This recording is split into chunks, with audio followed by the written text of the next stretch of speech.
আসসালামু আলাইকুম ওয়া রাহমাতুল্লাহ।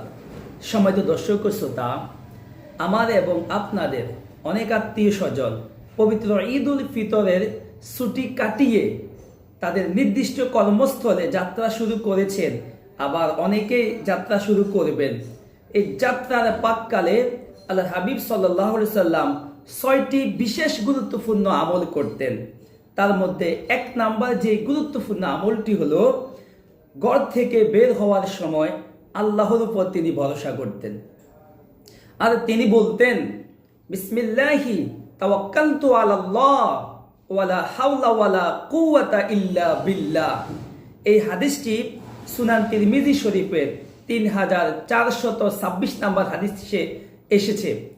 এই অর্থ হচ্ছে, বিসমিল্লাহি তাওয়াক্কালতু আলাল্লাহ, আমি আল্লাহর নামে আল্লাহর উপর ভরসা করে যাত্রা শুরু করলাম।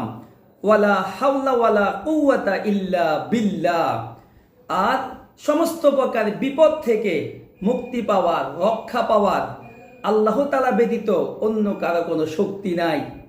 এই জন্য আসুন, যখনই আমরা ঘর থেকে বের হব, তখনই রাসূল করিম সাল্লাল্লাহু আলাইহি সাল্লামের শিখানো এই আমলটি যদি আমরা আমাদের জীবনে বাস্তবায়ন করতে পারি, বিশেষ করে ঘর থেকে যখন বের হব, বিশেষ করে যখন আমরা কর্মস্থলের উদ্দেশ্যে যাত্রা শুরু করব, তখনই আমরা আকাশের দিকে তাকিয়ে পাঠ করব, বিসমিল্লাহি তাওয়াক্কালতু আলাল্লাহ ওয়ালা হাওলা ওয়ালা কুওয়াতা ইল্লা বিল্লাহ।